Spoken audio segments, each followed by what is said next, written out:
O Joel aqui já, pra gente já é da casa.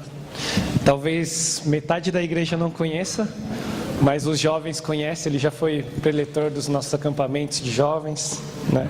É jovem também. Obrigado. Apesar da aparência. Ei! Brincadeira. É um irmão muito querido, né? A gente convidou ele. Na verdade, ele já queria vir aqui, né? Ele é pastor hoje da Igreja Metodista Livre, da Vila Mariana, né? Então, troca a esposa, a Débora, as filhas, e veio compartilhar conosco, né? Já aproveitei a viagem, ele vai compartilhar à noite também. Eu acho que vocês vão gostar, né? E aí é uma oportunidade para convidar os seus amigos que não podem vir de manhã para vir à noite também. Vamos orar? Senhor Deus, a gente te agradece, Senhor, te agradecemos pelo teu amor por nós, ó Pai, pela oportunidade de estarmos na tua casa, Senhor. Nesse momento a gente vem pedir pelo pastor Joel, Senhor, que o Senhor use a vida dele, Senhor, tenha liberdade e para falar aos nossos corações, Senhor, que o Senhor chacoalhe, Pai, as nossas vidas para que a gente possa acordar e possa ver os pontos que a gente precisa melhorar, Senhor. Dá-lhe ousadia, Senhor, do Teu Espírito para falar aos nossos corações, Senhor. Prepara os nossos corações para receber a Tua palavra, Senhor. É isso que nós te pedimos e entregamos a vida do Teu servo nas Tuas mãos, Senhor. Em nome de Jesus. Amém. Valeu, bem.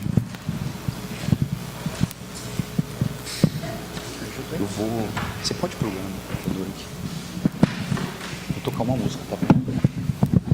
Acho que eu nem te pedi isso. Bom dia!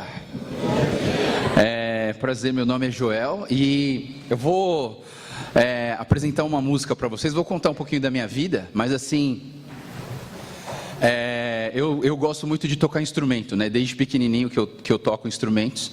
E um dia eu aprendi a tocar 2 instrumentos ao mesmo tempo. Aí eu queria mostrar um pouco para vocês, né?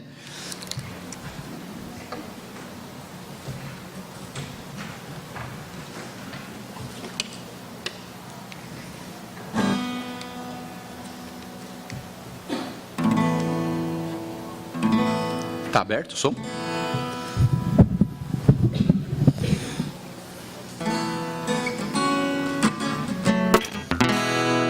Obrigado.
É um pouco esquisito, né? Mas eu aprendi lá no Amazonas, durante 9 anos da minha vida eu fui missionário no Amazonas, como missionário e dentista. E nesse período que eu morei no Amazonas, eu aprendi a fazer isso, a tocar esses 2 instrumentos juntos, né? E na verdade eu sou baterista, mas assim, o que eu sei tocar de verdade é bateria, o resto é tudo enrolação, né? Mas assim, eu juntei esses 2 e eu usava esse recurso para várias formas, né? Porque assim, é muito esquisito uma pessoa tocar 2 instrumentos, né? E às vezes as pessoas perguntam, Joel, como que o seu cérebro funciona, né? Para tocar 2 instrumentos ao mesmo tempo, né? Mas na verdade, quando você toca violão e bateria, é muito fácil, porque a gaita se torna como se você estivesse assobiando, ou se você estivesse cantando. E aí, na verdade, quando eu toco os 2 instrumentos, eu coloco a gaita no automático, e só presto atenção no violão, porque o violão é mais difícil, ele tem 6 cordas, eu preciso de vários dedos, né? Tem a mão direita e a mão esquerda, então eu tenho mais dificuldade, mais problemas em tocar o violão, né? Então assim, eu desligo a gaita e a gaita anda sozinha, eu não preciso nem me preocupar muito, ela vai indo, e aí eu me preocupo mais com a parte do violão, né? Mas, bom, eu usei isso uma vez quando eu chegava nas aldeias indígenas e você queria reunir o pessoal para um culto, mas assim, essas aldeias elas não tinham costume de fazer culto, né? Então assim, de alguma maneira eu precisava juntar todo mundo. Aí o que eu fazia? Eu começava a tocar violão e gaita. Aí era como se, parece que tinha um extraterrestre ali assim, né? Aí todo mundo começava a vir, né? Achando estranho aquele som, e quando eles chegavam, quando eu ficava todo mundo reunido, boa tarde, a gente vai fazer um culto agora, né? Era tipo dar uma isca para trazer todo mundo, tá? Bom, meu nome é Joel Kei Hayashi, eu fui pastor de uma igreja coreana durante bastante tempo. Eu saí da Igreja Metodista Livre quando eu era adolescente, jovem, uns 18, 19 anos, e eu tinha recebido um chamado missionário e eu não encontrava muito na minha igreja essa questão das missões, e eu tomei essa decisão de buscar um lugar que pudesse me ensinar a fazer missões. E aí eu caí nessa igreja coreana, né? Imagina um japonês na igreja coreana. Talvez você não veja tanta diferença, afinal, japonês e chinês é tudo igual, né? Mas assim, existe uma diferença, assim, acho que na história, o Japão, na história mundial, né, o Japão na guerra maltratou demais a Coreia, né, e assim, eu presenciei praticamente um milagre de um japonês entrar dentro de uma igreja coreana, e lá naquela igreja coreana eu ser cuidado por eles, eu ser sustentado por eles, eu ser apoiado por eles. Eles me enviaram para o Amazonas, e eles me trouxeram de volta, eles pagaram os meus estudos, eles me ordenaram pastor, e eu era o 3º pastor de uma igreja de 1.200 membros, e eu estava muito bem lá, sabe? Eu realmente estava muito bem naquela igreja, assim, não tinha nenhum motivo para eu falar assim, acho que eu vou sair daqui porque ninguém gosta de mim, está na hora de eu ir para um outro campo. Não, eu amo muito essa igreja, e essa igreja também, assim, aprendeu a gostar de mim e a me ver como um dos líderes, e eu passei 20 anos nessa igreja. Eu cheguei lá em 1996 e saí de lá em 2016, ano passado, né? E foi interessante que no ano passado eu fui pregar na Igreja Metodista Livre da Vila Mariana. Vocês estão orando todos os domingos por uma Igreja Metodista Livre, né? A gente também está orando, né? E aí a nossa é a última, né? Eu digo até que é para fechar com chave de ouro, porque uma coisa termina com V, então é Vila, né? Então a Vila Mariana é a última, né? Vocês vão lembrar de mim. E essa igreja me convidou para pregar. Todos os anos eu prego no retiro de jovens, de adultos, de vários retiros, mas ano passado eles me convidaram para pregar no retiro de crianças, e eu me senti muito honrado em pregar para as crianças. Acho que foi assim, do ano passado, acho que eu preguei mais ou menos uns 12 retiros, mas esse que eles me chamaram para pregar para as crianças foi o que eu me senti mais honrado. E assim, eu falei, puxa vida, que bom que eu vou pregar para as crianças, né?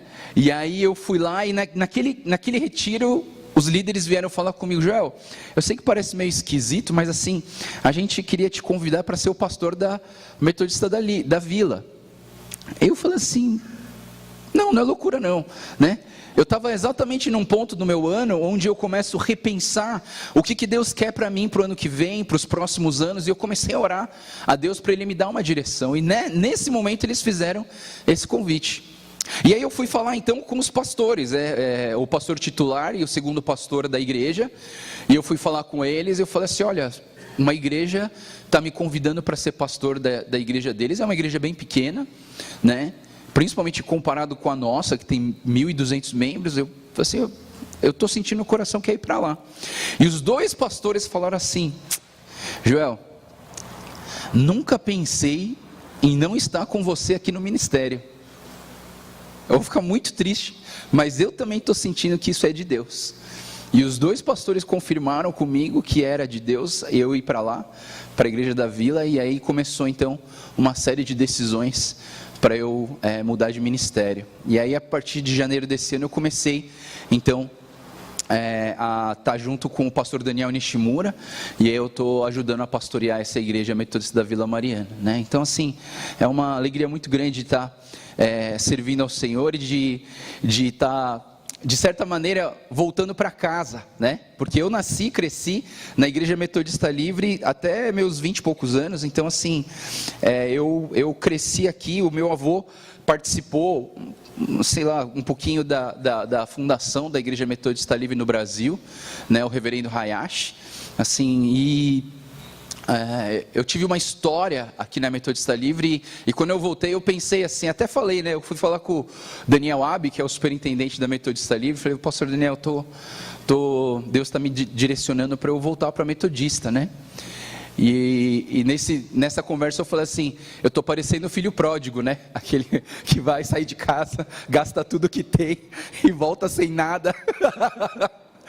Aí ele virou para mim e ele falou assim: não, Joel, eu não vejo você como um filho pródigo, eu vejo você mais como José, alguém que saiu de casa e que apanhou um pouco lá fora, mas voltou preparado e treinado para servir o povo, a casa de novo, né? E eu fiquei muito contente, falei: puxa, nunca tinha pensado nesse ponto de vista, né? E ele falou assim: Joel, bem-vindo de volta para casa. Isso aqui é a tua casa, né? Eu fiquei muito contente. Então assim, depois, logo que eu decidi essa minha volta para a Metodista Livre, uma das primeiras coisas que eu pensei no pastor Binho, né? Eu não sei porquê, mas me veio o Fábio na minha cabeça, eu logo entrei em contato com ele, falei: puxa, Binho, eu queria ir orar com você, queria conversar, queria passar um tempo de qualidade. E ele, que é esperto, falou assim: bom, já vem, já prega, né? Pouco esperto ele, né? Não, já vem, já prega. E já que você vai ficar o dia inteiro, já prega à noite também. Então assim, vamos ver um negócio que você já faz os dois de uma vez só. Falei: beleza. Aí ele já engatou tudo e aí eu estou aqui hoje, né? E essa semana também, terça-feira, almocei com o pastor Daniel Yoshimoto. Foi um momento que eu queria muito. Eu estou conversando com vários pastores da Metodista para me reintegrar e entender o andamento que está a denominação. E a gente teve um almoço muito gostoso, a gente conversou assim, né? Eu falei assim: pastor Daniel, eu não posso comer muito, porque eu fiz a cirurgia bariátrica, né? Até 2 anos atrás eu estava com quase 150 quilos. E aí o pastor Daniel falou assim: então não tem problema não, a gente vai ficar aqui bastante tempo, então vamos conversando e vamos comendo aqui. E ele mandando ver. Desculpa, estou entregando ele aqui, mas... Não, mas ele comeu bastante salada. Depois dos 8 pratos de macarrão. Brincadeira, mas assim, a gente teve um tempo muito bom, assim. Eu admiro muito o pastor Daniel Yoshimoto, ele sempre me ajudou muito no meu ministério, na minha vida pessoal também, tá? Então é um prazer muito grande estar aqui em Sorocaba hoje, eu estou muito contente de estar aqui. Minha família também está muito feliz da gente estar aqui hoje, tá? Bom, só para apresentar minha família, essa aqui é a Débora, né, minha esposa. a mais velha, a maiorzinha é a Sara, e a de vermelho é a Estela. A gente costuma chamar ela de Yuyu, porque a mais velha chama Sara Yumi. A Yumi, então a gente chama de Yuyu, né? Então, se você ver, a gente chama ela de Yuyu, ela é Yuyu. Uma menina muito inteligente, muito capaz e muito esperta. Toma cuidado com o que você fala, porque ela guarda tudo, né? E depois ela solta, você não sabe. Ela é uma menina extremamente inteligente, assim, muita coordenação física também. A Estelinha é a coisa mais fofa do mundo, né? Ela é a nossa segunda e a gente chama ela de Teté, né? A Teté ela é meiga, né? Ela é toda carinhosa, ela é aquilo que o papai sempre gosta, ela vem dar beijinho toda hora, assim, né? Então, assim, eu tô feliz em casa, assim, né? E, na verdade, quando eu ia casar com a Débora, eu falei, Débora, melhor a gente conversar antes sobre os filhos, porque vai que a gente chega lá na frente e a gente não se entende quantos filhos que a gente quer, né? Eu falei, então, Débora, quantos filhos você quer? Melhor a gente já botar na mesa, saber quantos filhos cada um quer, né? Aí eu falei, e aí, Débora, quantos filhos você quer? Ela falou assim, eu quero uns 2 filhos. Eu falei, que 2? Fala sério? 2 não é nem bíblico. Deus falou para multiplicar, você só está adicionando, né? Eu falei assim, a gente tem que ter mais. Ela falou, quanto que você quer? Eu falei, bom, para não assustar, eu falei assim, 6, né? Aí ela falou assim, 6? Na verdade eu queria 8, mas assim, para não te assustar, eu falei 6. Mas assim, como eu entendo no casamento que quem fica grávida, quem amamenta, quem acorda 3 vezes na madrugada é a mulher, então eu falo assim, bom, você decide e eu obedeço, né? Então, a gente anda assim em casa. E aí, mas a gente tem orado muito, um sonho que a gente tem, eu e a minha esposa junto, é de adotar crianças também, ou crianças, né? Ela já, umas 2 semanas atrás, ela já veio com essa história aí, Joel, vamos entrar na lista de adoção, né? Falei, calma, meu amor, vamos ter mais uns 3, depois a gente adota. Mas assim, a gente está passando um tempo novo agora, a gente está voltando para o Metodista, então a gente está pensando em muitas coisas, tá? Bom, vamos lá para o que interessa, e a gente vai estudar um pouco da palavra de Deus. Estava orando por vocês e Deus colocou essa pregação, esse texto no meu coração para compartilhar com vocês. Marcos capítulo 14, 22 até 24, que diz o seguinte, eu vou colocar aqui na tela para todo mundo ler também. O texto diz o seguinte, enquanto comiam, acho que deu uma cortadinha ali, enquanto comiam, Jesus tomou o pão, deu graças, partiu-o e deu aos seus discípulos, dizendo, tomem isso, é o meu corpo. E em seguida tomou o cálice e deu graças, ofereceu-o aos discípulos e todos beberam. E lhes disse, isso é o meu sangue da aliança que é derramado em favor de muitos. E eu lhes afirmo que não beberei outra vez do fruto da videira, até aquele dia em que beberei do vinho novo do reino de Deus. Eu queria que a gente pudesse prestar bastante atenção nesse versículo 22, né, que está meio comidinho ali, mas assim, o texto do capítulo 22, desse versículo 22, ele diz, enquanto comiam, Jesus tomou o pão, deu graças, partiu e deu aos seus discípulos. Eu queria que a gente pudesse prestar bastante atenção nesse versículo hoje. Eu sei que existe no meio dos esportes, existem alguns gestos que marcam alguns esportistas. Eu vou fazer 2 gestos aqui, eu queria ver se você reconhece qual esportista que é ele. Tá? Eu não sou um bom ator, então assim, você vai ter que ter muita criatividade e imaginação para tentar entender. Eu vou fazer 2 gestos, você vai tentar descobrir quem são esses 2 esportistas, atletas. O primeiro deles, ele faz assim, ó.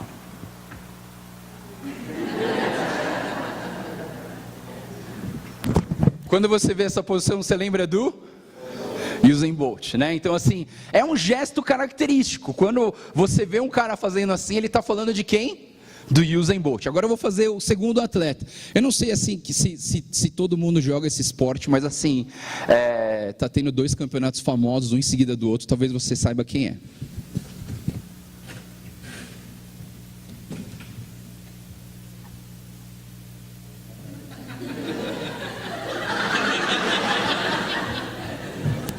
Quem é? Rafael Nadal, né? Então é um tenista lá da Espanha, né? Que ele tem um tique nervoso, esse cara é meio doente, né? Assim, a garrafa tem que ficar na posição certa, e ele sempre faz ele nem tem cabelo, mas ele faz assim, né? E eu não sei, acho que ele nem usa cueca, mas ele está sempre tirando alguma coisa assim da calça, e ele faz isso.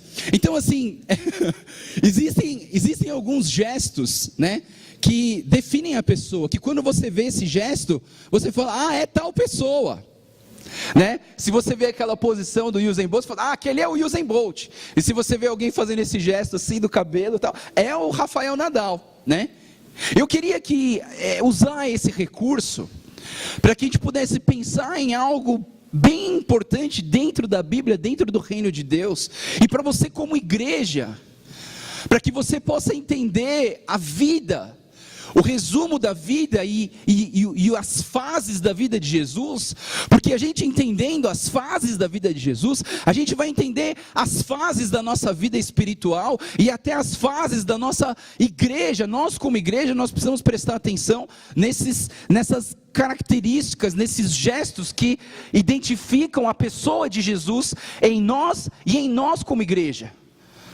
Sabe, eu queria que nós como igreja, a gente pudesse ter atitudes, que quando as pessoas de fora olham para nós, elas vejam, esse aí é de Jesus.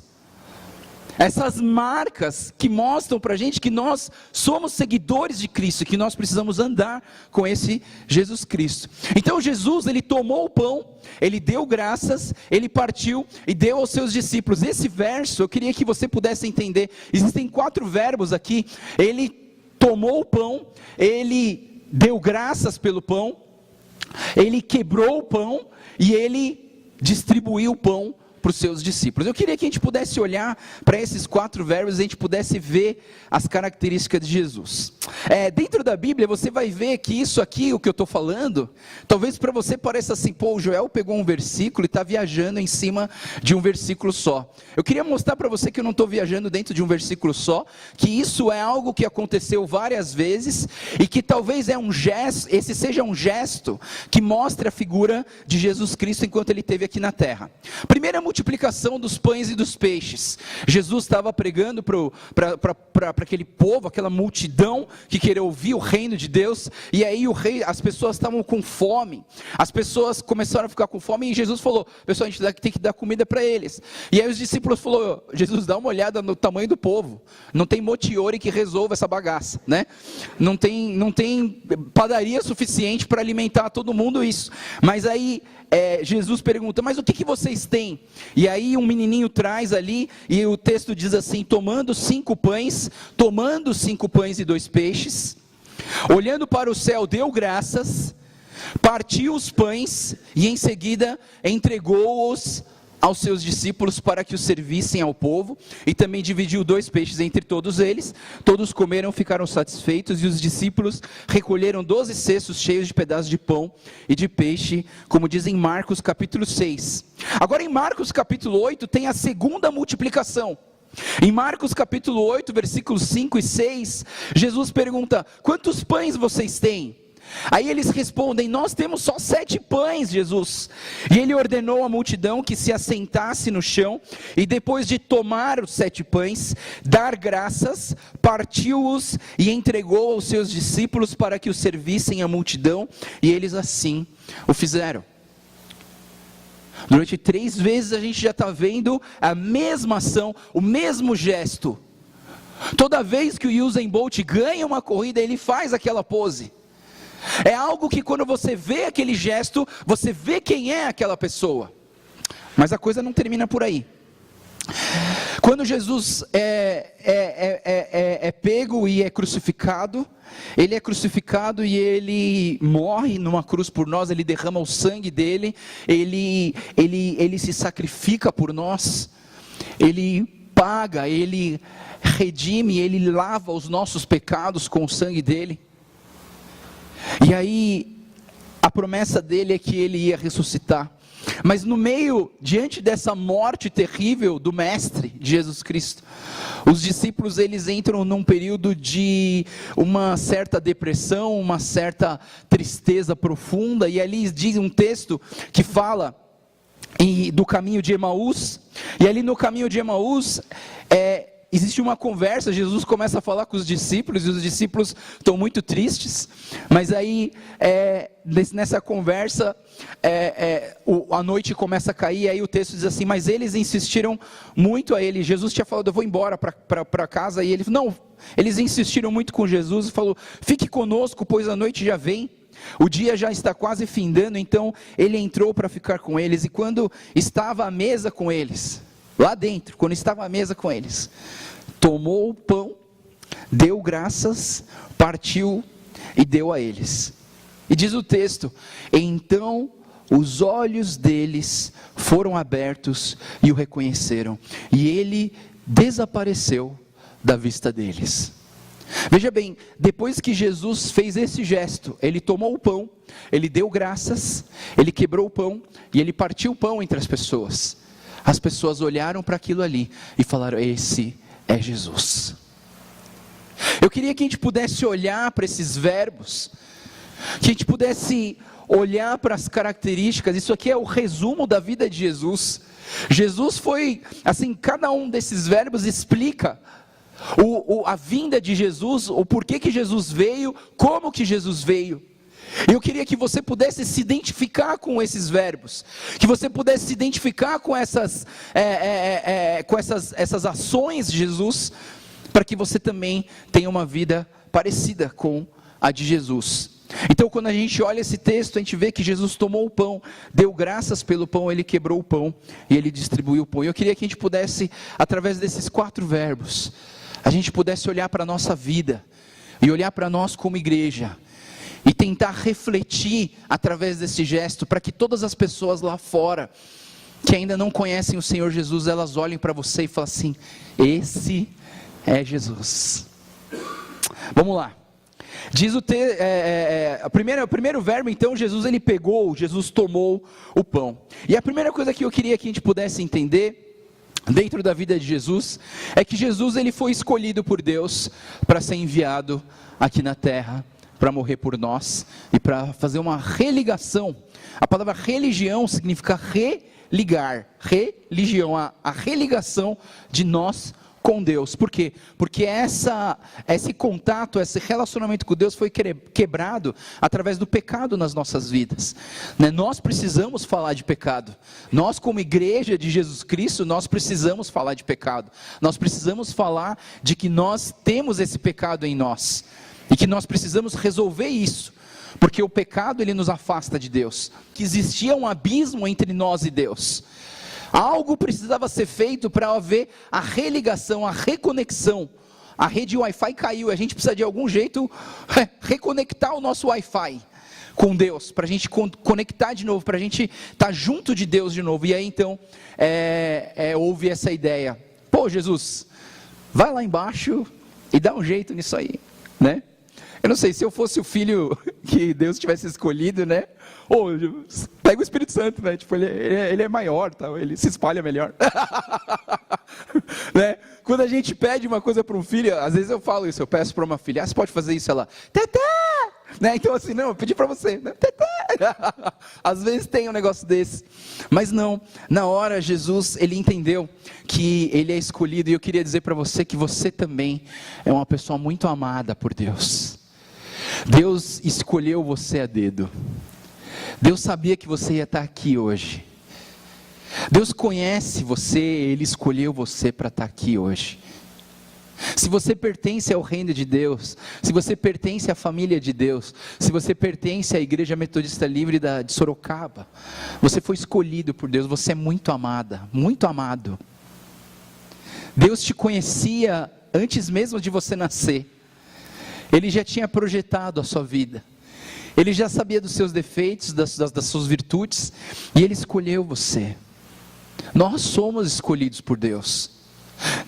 Efésios capítulo 1, 4-6 diz: porque Deus nos escolheu nele, antes da criação do mundo, para sermos santos e irrepreensíveis em sua presença. Em amor nos predestinou para sermos adotados como filhos, por meio de Jesus Cristo, conforme o bom propósito da sua vontade, para o louvor da sua gloriosa graça. a qual nos deu gratuitamente no amado. Jesus te conhece e Ele sabe que você é uma pessoa escolhida.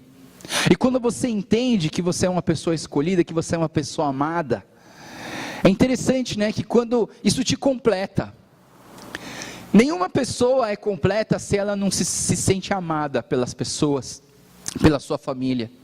Sabe, um dos grandes problemas de pessoas inseguras, pessoas que viveram sem os pais ou sem a presença da figura do pai na sua vida, e aí você não tem esse sentimento de aceitação, de ser amado, e às vezes isso no futuro te gera uma insegurança muito grande. Eu conheço pessoas que não tiveram pais e que são extremamente inseguras. E sabe qual que é a característica das pessoas inseguras? Assim, uma delas, né? Uma das características de uma pessoa insegura, a agressividade.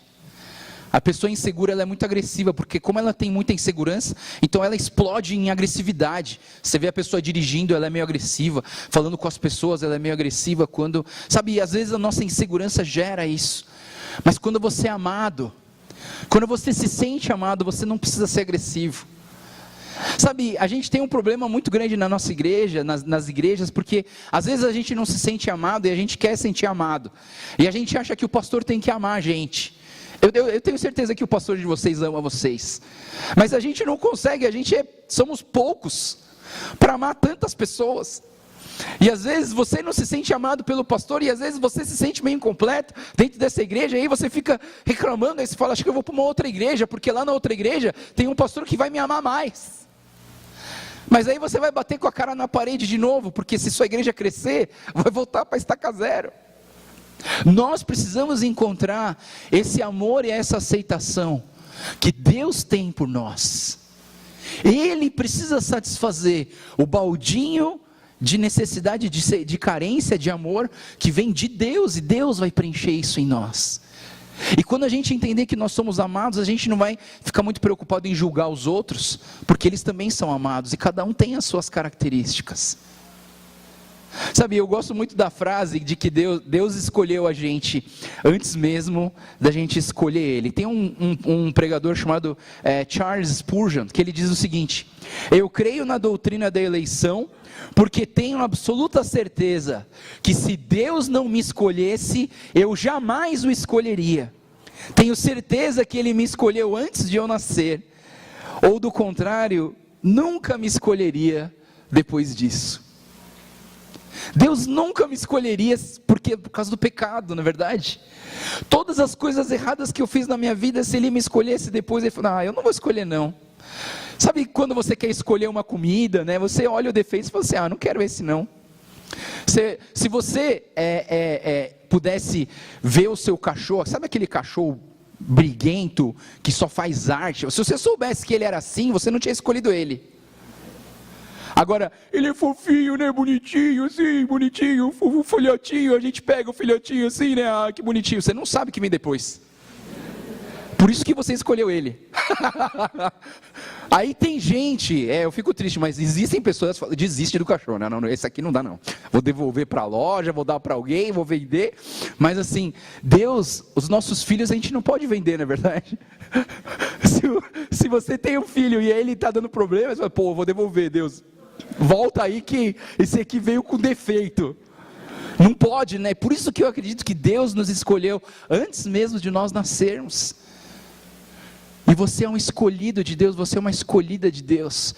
Deus te trouxe aqui para o reino, porque você foi escolhido por Deus. E quando a gente olha para essa questão de que nós somos escolhidos, você precisa entender, você não pode esquecer que você é amado, você é amada por Deus. Deus te ama de todo o coração. Tudo que Ele podia fazer para demonstrar o amor dEle, Ele fez, entregando o próprio Filho, para que você e eu nos tornássemos filhos dEle. Deus, Ele te ama tanto, mas Ele te ama tanto, que Ele deu a própria vida, para que nós nos tornássemos família dEle. Não esqueça disso. E o primeiro ponto de quando Jesus toma o pão, é essa escolha. Deus escolheu cada um de nós para sermos filhos dEle. Segunda ação de Jesus nesse verso, a gente vê que Jesus ele deu graças. Em inglês, quando você lê na Bíblia em inglês, ele fala He blessed it, ele abençoou, né? E essa palavra abençoou, ou seja bendito, a gente canta uma música que fala bendito seja o nome, né? Essa questão do bendito é a mesma palavra que usa em inglês para blessed be the name, blessed it, e seja abençoado ou seja bendito. Sabe, essa palavra bendito, ela é a união de duas coisas, né? Bem dizer, falar coisas boas. Quando Jesus Cristo ele foi batizado lá no Jordão pelo João Batista, o texto diz assim: assim que Jesus foi batizado, saiu da água e naquele momento os céus se abriram e ele viu o Espírito de Deus descendo como pomba e pousando sobre ele. E então uma voz do céu disse: este é o meu filho amado em quem me agrado.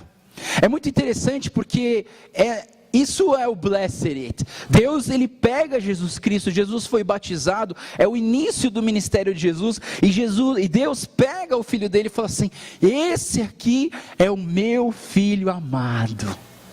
Sabe, a gente precisa aprender a elogiar mais as pessoas, sabe? Se eu falar para você assim, me fala 3 qualidades ruins do seu marido. Nossa, na hora, posso dar mais? Né? Aí você tem na hora, eu tenho certeza que você tem. Agora eu queria que você olha para a pessoa que está do seu lado, assim, uma pessoa que você conhece, agora, assim, não vai, alguém que você nunca ouviu falar, tipo, você é muito inteligente, nem sabe quem é, né, mas tudo bem. Eu queria que você olhasse para alguém do seu lado que você conhece, alguém que você conhece, e você pudesse falar uma qualidade dessa pessoa. Vai lá, agora, é para fazer mesmo, vai lá. Olha para a pessoa, só fala uma qualidade que ela tem.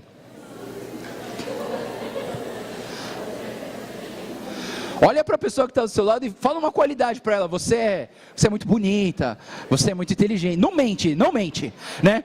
Você é legal, você é simpático, né?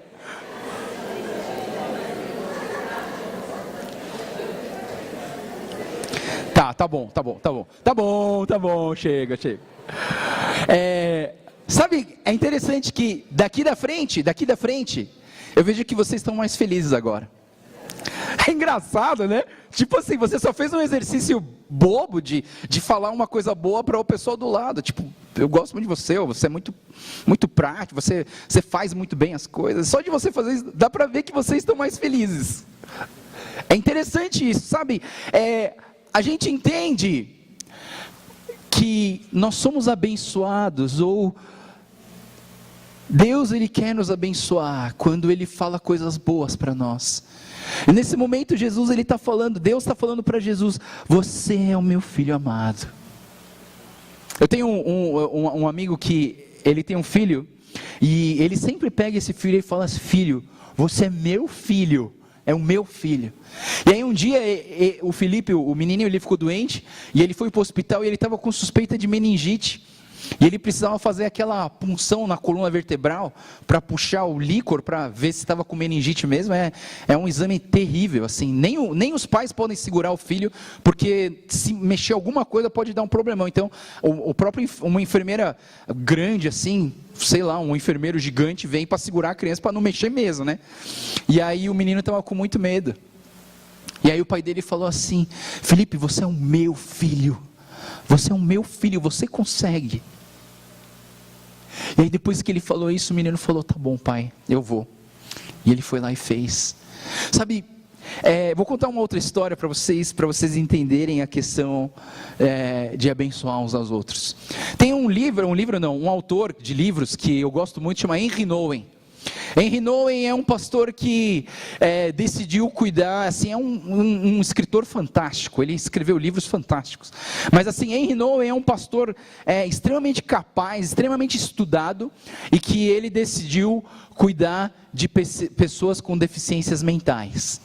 E ele trabalha num lugar onde só tem deficientes mentais. Imagina você pregar para um monte de gente que você não sabe se eles estão entendendo absolutamente nada do que você está falando. E ele decidiu servir esse ministério, e ele serve até hoje esse ministério. E aí, lá naquele ministério de pessoas deficientes mentais, tinha uma mulher chamada Janete. E aí, antes de começar o culto, que na semana sempre tem o culto, então a Janete chegou para o Henry Nouwen e falou assim: pastor Henry, eu queria ser abençoada. Aí ele falou assim: claro, minha filha, vem aqui. Aí ele botou a mão na cabeça da Janete e falou assim: eu te abençoo em nome do Pai, do Filho e do Espírito Santo. Aí a Janete abaixou a cabeça e falou assim: não funcionou. E foi embora. Ela falou assim: não funcionou. E foi embora sentar na cadeira dela. Aí o pastor Henry, ele ficou meio indignado, né? Ele falou: pô, mas ela pediu para eu abençoar, e eu abençoei, e ela não ficou satisfeita. E aí ele fez o culto, e ele pregou, e no final ele falou assim: puxa, a Janete, antes do culto, ela pediu para eu abençoar ela, e eu tentei abençoar ela e não funcionou.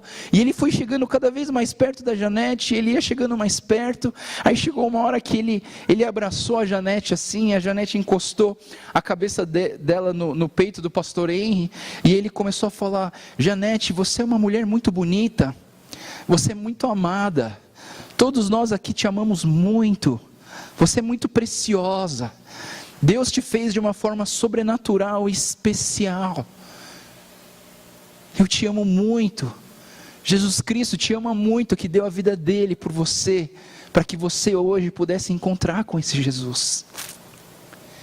E aí a Janete começou a chorar, e ela falou assim: obrigado, pastor, agora eu fui abençoada.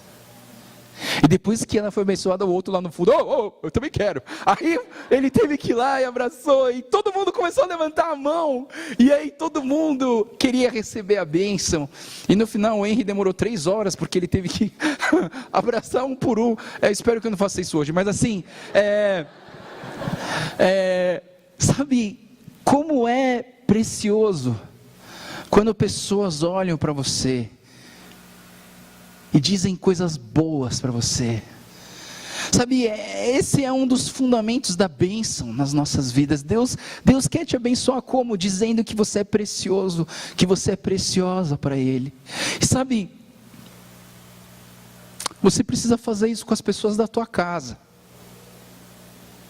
Eu sei que tem muitos orientais aqui, né? Nós orientais, a gente é meio, sei lá, tímido, meio para dentro, sei lá, a gente não precisa verbalizar muito, a gente gosta de fazer, né? Tipo assim, vou te dar, já fiz a minha parte, né? Saiba que eu gosto de você, né? Tipo assim, você não falou nada, mas, sabe, e às vezes a gente precisa aprender a verbalizar o nosso amor um pelos outros, elogiar mais. Eu tenho uma outra, um membro da igreja que ela sofre muito, ela faz terapia, ela tem uns problemas muito, muito assim pesados de não se aceitar como ela é, e qualquer falha, ela é perfeccionista, e qualquer falha que ela tem, ela fica muito mal, né? E um dia ela compartilhou comigo que ela foi no psicólogo, e o psicólogo falou: como que é seu relacionamento com o seu pai, né? E ela falou assim: meu pai é muito bravo. O meu pai, aí alguém falou assim: seu pai já te elogiou alguma vez? Eu falei: não, meu pai nunca elogia, nem eu e meu irmão, ele nunca elogia. Aí um dia ela falou assim: mas por quê? Aí ela falou: não sei, eu vou perguntar para ele. Aí ela foi até o pai e falou: pai, por que você nunca me elogiou? Nunca falou assim, coisas boas que eu faço? Aí o pai dela falou assim: o que está bom não preciso falar, eu só preciso falar o que está ruim. Desculpa, eu sou oriental também, mas eu acho que às vezes a gente é assim, sabe? O que está bom não preciso falar, eu só preciso falar o que está ruim, né? Para resolver. E eu acho que a gente está perdendo ótimas oportunidades de abençoar as pessoas na nossa casa, porque a gente fica com esse negócio: ele já sabe que eu amo. É claro que ele já sabe que você ama, mas você precisa verbalizar, você precisa declarar, e isso é abençoar. Sabe, eu gosto muito de pessoas que vão na igreja católica e que falam assim: bênção mãe, bênção pai, bênção. E por que elas fazem isso? Elas querem se sentir amadas. Elas querem falar: filha, eu te amo, vai com Deus, eu estou orando por você, Deus te proteja, Deus te guie. A gente não está acostumado a fazer isso, sabe? E a gente está perdendo ótimas oportunidades de abençoar uns aos outros. E quando Deus, Ele dá graças, Ele blessa, Ele abençoa esse pão, ele faz isso, ele fala, puxa, como é precioso, como é bom ter você comigo. Tem um outro texto que, quando a gente fala em deu graças, em 1 Tessalonicenses, capítulo 5, 18, diz, deem graças em todas as circunstâncias, pois essa é a vontade de Deus para vocês em Cristo Jesus, né? Jesus, provavelmente ele dava graças em tudo. Eu tenho um sogro, eu não sei se meu sogro já veio aqui, meu sogro não veio aqui, já? Meu sogro é o pastor Saito, para quem não conhece, né? E o pastor Saito, ele sempre deixa as pessoas assim, awkward, meio assim, como fala, meio sem graça, né? Porque quando você vai dar a mão, pastor Saito, tudo bem? Ele levanta a mão dele e fala, graças a Deus. Pô, eu estou dando a mão para você, graças a Deus. Né? Então alguns chamam ele de pastor graças a Deus, porque tudo que ele fala graças a Deus, né? E ele agradece em tudo, sabe? Ele não tem vergonha de agradecer a Deus por nada, né? E ele é ambulante, durante a semana ele vende produtos de massagem na rua, tal assim. E aí ele contou uma história que um dia ele foi num por quilo almoçar. E aí ele pegou o prato dele, sentou na mesa e começou a orar bem alto assim, Deus, obrigado, graças a Deus por esse alimento, abençoa esse estabelecimento, as pessoas que trabalham. Aí beleza, aí quando ele foi pagar, né, ele falou assim, eu queria pagar. Ele falou assim, o dono que estava no caixa falou, não senhor, você não precisa pagar hoje não, que como você abençoou a gente aqui, né, tipo, o restaurante deve ter parado, né, para ouvir o cara dar o graças a Deus. Aí meu sogro, que não é nada burro, né, cara esperto, ele falou, bom, no próximo restaurante também vou fazer isso. Aí ele foi lá no restaurante, né, e falou assim, graças a Deus, assim. Aí no final assim, ele foi pagar e o cara do caixa falou, senhor, posso fazer uma pergunta? Ele falou, claro, pode fazer. Por que o senhor fala com o prato antes de comer? Não deu certo, né, mas bom... que nós possamos abençoar a vida dos nossos irmãos, das pessoas queridas, mas também que a gente possa dar graças em tudo aquilo que Deus deu para nós, né? Então Jesus tomou o pão, Jesus deu graças e Jesus também quebrou e partiu o pão. Eu sei que eu estou já em cima da hora, eu posso pegar mais uns 10 minutos, 5 minutos? Posso? Beleza. Então assim, a terceira parte então, Jesus ele quebrou o pão, ele partiu o pão, e essa é a parte dolorosa da história, né? A gente vê Jesus sendo escolhido, a gente vê Jesus sendo abençoado, mas Jesus foi um pão que foi quebrado. E essa quebra do pão, né? Eu sei que você não tem dó do pão quando você vai comer, né? Tipo ninguém vê, ai coitado do meu pãozinho, ai. Não, mas assim, olhando para o pão, ele está sendo quebrado, né? E eu queria que a gente pudesse olhar para isso, né? Jesus, em Isaías 53, diz sobre Jesus, fala assim, mas ele foi traspassado por causa das nossas transgressões, ele foi esmagado por causa das nossas iniquidades, o castigo que nos trouxe a paz estava sobre ele, e pelas suas feridas fomos curados. É por causa que um pão foi quebrado, é que nós podemos ser curados das nossas enfermidades, porque um pão foi quebrado, porque um cordeiro foi sacrificado, é que o nosso pecado pode ter sido perdoado e lavado, o nosso pecado foi eliminado.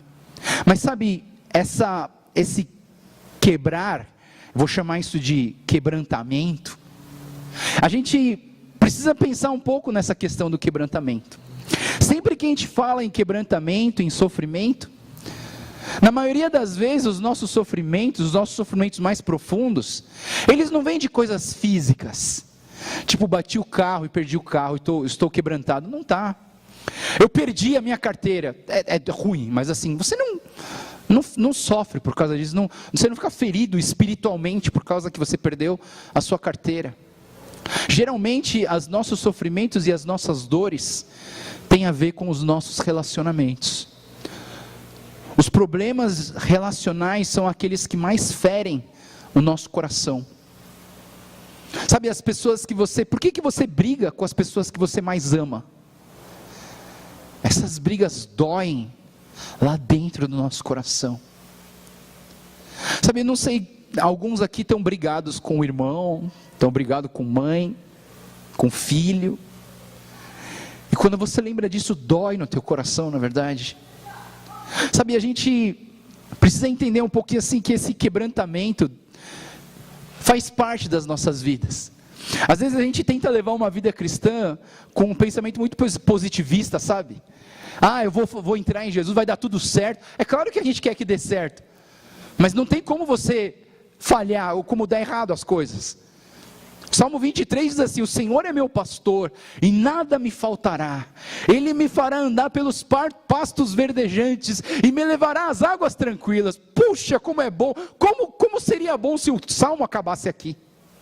Mas o Salmo não acaba aqui. Depois ele fala assim: e mesmo no vale da sombra da morte, ali tu estás comigo. Sabe, a gente enfrenta dificuldades nas nossas vidas, e esses quebrantamentos, eles servem para tirar um pouquinho da nossa casca dura e deixar Deus trabalhar dentro do nosso coração. Sabe, eu vejo que quebrantamento quebrantar-se é tirar a resistência, é tornar fraco, é reconhecer as debilidades e agir, é submeter a vida ao controle divino. Sabe, lá na igreja da Vila, desde que acabou o carnaval, na quarta-feira de cinzas, a gente está fazendo a quaresma. Não que a gente seja católico, mas assim, eu coloquei a quaresma na nossa igreja, porque eu acredito que a Páscoa é o momento mais importante da vida do cristão. E eu queria que nós, como igreja, pudéssemos nos preparar para a Páscoa. Então eu coloquei ali uma sugestão de fazer uma quaresma. O que você faz na quaresma? 3 coisas. Você faz oração. A gente ora uns pelos outros, inclusive a gente está orando por vocês também, e eles estão orando por mim hoje lá. A gente faz esmola, que seria ação social. Dia 8 de abril, a gente vai para um lugar chamado Ibiúna, e a gente vai fazer uma ação social, a gente vai levar os médicos, os dentistas, corte de cabelo, a gente vai abençoar uma comunidade, e por fim, o jejum. E essa quaresma significa quaresma porque são 40 dias que antecedem a Páscoa. E durante esses 40 dias eu falei assim: eu quero que você faça um jejum durante 40 dias. Mas pastor, eu não consigo ficar sem comer durante 40 dias. Sim, não é para você parar de comer, mas eu queria que você escolhesse 3 coisas importantes da sua vida e que você pudesse ficar sem elas durante 40 dias.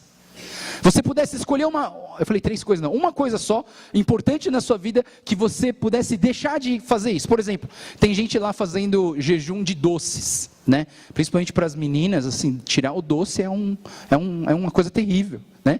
E aí tem muita gente que já está aí quase 30 dias sem comer doce, né? E a gente está aí na luta. Tem alguns que nem eu tirei uma coisa essencial na vida do japonês, que é o Gohan, né? Fiquei sem Gohan. Eu como inventei essa história, eu estou fazendo de 3 itens, né? De refrigerante, Gohan e carne vermelha. Aí eu vou ficar sem isso durante 40 dias. E todo mundo lá na igreja está fazendo isso. E agora eu estou conversando com eles: e aí, como que está o jejum? E na hora que você pergunta como está o jejum, quando você tira aquilo que é mais precioso para você, às vezes o que é precioso para você não é precioso para o outro, tá? Não precisa ficar preocupado. Por exemplo, minha esposa está fazendo jejum de Facebook e Instagram, né? Então assim, para você, que coisa boba, né? Mas para ela é importante, né? E aí ela fica com os dedos tremendo no celular, sabe? Ai meu Deus, meu celular, eu quero, né? Abstinência, isso se chama crise de abstinência, né? E ela tem os dedos tremendo de vez em quando, né? Mas assim, sabe, quando você tira uma coisa que é importante para você na sua vida, sabe o que você faz? Você enfraquece. E na sua fraqueza começa a despertar umas coisas ruins dentro de você. Eu estava conversando com algumas pessoas que estão fazendo jejum. Um cara, por exemplo, está fazendo jejum de café da manhã. Ele falou: Joel, não estou me reconhecendo. Está aflorando umas coisas malucas dentro de mim. Estou enxergando meus pecados eu estou conseguindo enxergar, graças a Deus. Quando a gente enfraquece, queridos, a palavra de Deus fala que o poder se aperfeiçoa na fraqueza. Você precisa fazer jejum, porque não às vezes a gente acha que jejum é um preço que eu pago para Deus ouvir a minha oração, né? Tipo assim, eu quero um pedido de oração, eu quero passar no vestibular, então eu vou fazer um jejum de 10 dias, aí depois de 10 dias você acha que você vai passar no vestibular. Não, você não vai passar, porque você nem comeu, você está fraco, você não consegue nem estudar direito, você não vai passar, né? Então assim, o jejum não serve para você pagar um preço, para você ganhar alguma coisa de Deus. Não é um sacrifício que você faz para você ganhar alguma coisa de Deus, não. Você faz um sacrifício para você encontrar as suas falhas, os seus pecados, e colocar isso diante de Deus, porque o poder de Deus se aperfeiçoa na nossa fraqueza. E nos nossos quebrantamentos, nas nossas brigas de família, nas nossas quebras de relacionamento, a gente sofre. A gente passa por essas dificuldades. E dói no nosso coração. E a gente fica triste. E eu acho que é nesse momento que Deus poderia trabalhar no seu coração. Entrega esse momento para ele. Sabe, eu queria te dar 2 dicas. 2 coisas para você fazer com o seu sofrimento. 2 coisas que eu queria sugerir para você fazer com o seu sofrimento, dentro desse seu quebrantamento, dos problemas familiares, dos problemas relacionais que a gente tem. 2 coisas. Primeira sugestão que eu quero te dar: aceite que você está sofrendo. Primeira coisa, aceite que você está sofrendo. Tem muita gente que foge do sofrimento, né? Tipo, é um sofrimento, aí você começa a desligar aquilo ali. Você fala, não quero pensar nisso, né? Aí você deixa de lado. Mas ele não deixou de ser um sofrimento seu. Aí você começa a tampar o sofrimento com outras atividades, né? Tem gente que é muito ativista, quer fazer as coisas, né? Aí deixa eu fazer mais coisa para esquecer aquele problema. E algumas pessoas fazem isso com álcool. E é por isso que gera muitos alcoólatras. Ele tenta resolver o problema preenchendo com outras coisas que vão tentar preencher o problema dele, mas não preenche. Aceite o seu problema. Aceite que você está passando por dificuldade. Eu não estou falando para você gostar disso, mas eu estou falando para você aceitar que você está passando por dificuldades, por quebrantamentos. Dói, aceita que está doendo. Não quero doer, mas já está doendo. Aceite isso, enfrente isso, enfrente a sua dor, enfrente as dificuldades. Para de ficar gemendo no cantinho, ai não quero, ai estou com medo. Vamos lutar, vamos correr atrás. É difícil, mas vai atrás. Vai atrás, porque aceita que é um problema, que é uma dificuldade que você precisa enfrentar. Segunda coisa que eu quero falar sobre o sofrimento para você, segunda dica: coloque o seu sofrimento debaixo da graça de Deus. Você está sofrendo, mas você fala assim, mas Deus está comigo. Eu estou passando por uma crise, sim, eu estou em crise, mas muito mais do que estar em crise, eu estou em Cristo. Sabe, nós estamos no Brasil passando por uma crise muito forte. Eu vejo pessoas passando por dificuldades imensas. E às vezes a gente só fica reclamando e chorando, mas na verdade o que você precisa é colocar a sua crise e as suas dificuldades debaixo da graça de Deus. Deixa Deus agir, deixa Deus abençoar. Sabe, nós precisamos entender que aquilo que agrada a Deus são os nossos sacrifícios, as nossas dores. Quando a gente enfrenta elas, a gente fala, Deus, eu estou sofrendo, mas eu preciso de Ti. O Salmo 51:17, ele diz o seguinte: os sacrifícios que agradam a aprender a fazer a oração da falência. Sabe o que é a oração da falência? Lá na minha igreja, na igreja coreana, 80% da igreja coreana é feita de empresários de confecção, de que produz roupas. E os coreanos têm o costume de orar de madrugada. E às vezes, quem vai orar de madrugada são sempre as mesmas pessoas. Mas de repente aparece um diferente. Aí quando esse diferente aparece, a gente fala, a loja quebrou. A loja quebrou. E ele vai lá e ele começa uma busca intensa por Deus. Não espere quebrar tudo para você começar a fazer a sua oração de falência. Fala assim, Deus, eu não consigo. Eu estou tentando educar meus filhos de um jeito e não está dando certo. Eu estou tentando manter o meu relacionamento desse jeito e não está dando certo. Deus, eu oro a oração da falência. Sabe qual que é a oração da falência? Tem uma história que Jesus fala sobre o publicano e o fariseu. E no finalzinho desse texto diz assim, mas o publicano ficou à distância e ele nem ousava olhar para o céu, mas batendo no peito dizia, Deus tem misericórdia de mim, que sou pecador. Vamos viver essa oração da falência nas nossas vidas. Sabe, porque a gente vai errar um dia, as coisas vão dar errado uma hora. Eu vou contar uma história para vocês de uma vez que deu errado as coisas, né? Eu lutava judô quando era pequeno, e eu lembro que eu estava numa fase muito boa.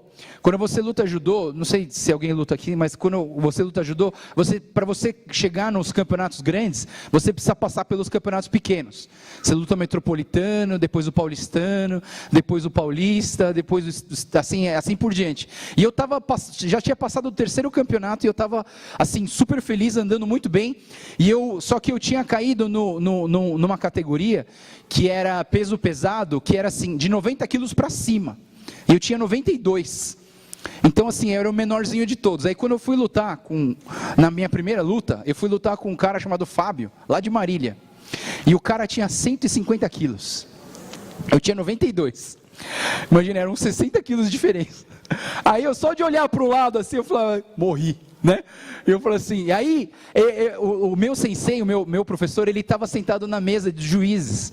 E ele olhava para mim e falava assim, vai lá, Joel, você consegue. Aí eu olhava para o meu professor e ficava assim, yes. Aí eu olhava para o cara, vou morrer. Né? Aí eu com muita coragem falei, vamos lá, vamos lutar que o meu sensei está olhando. Aí eu entrei no tatame assim, cumprimentei. Eu lembro assim, que quando eu só lembro de segurar no kimono dele, aí eu comecei a ver janela, teto, parede. E de repente eu vi um mundo cair em cima de mim. Foi a luta mais rápida da minha vida, ela durou 4 segundos.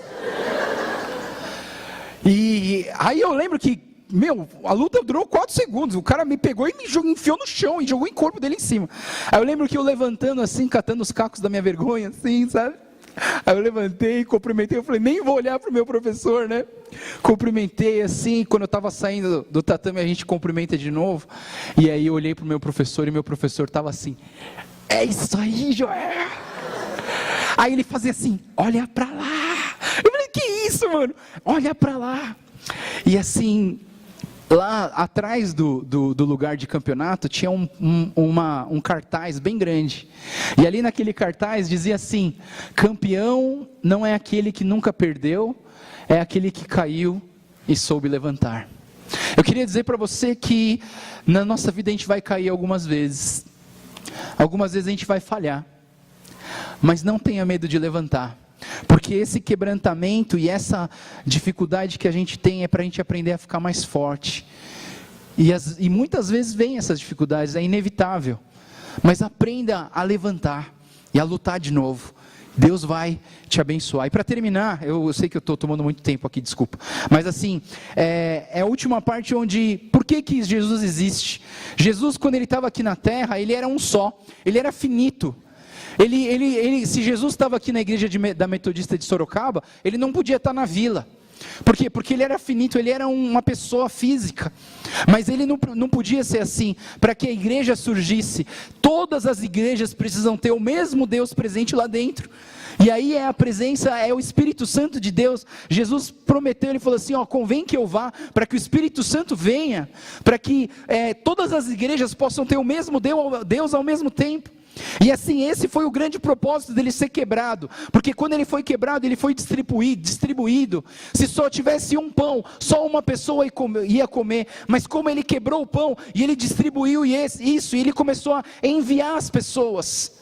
Nós precisamos entender, Efésios capítulo 5, versículo 2, ele diz o seguinte, calma aí, se aparecer, né?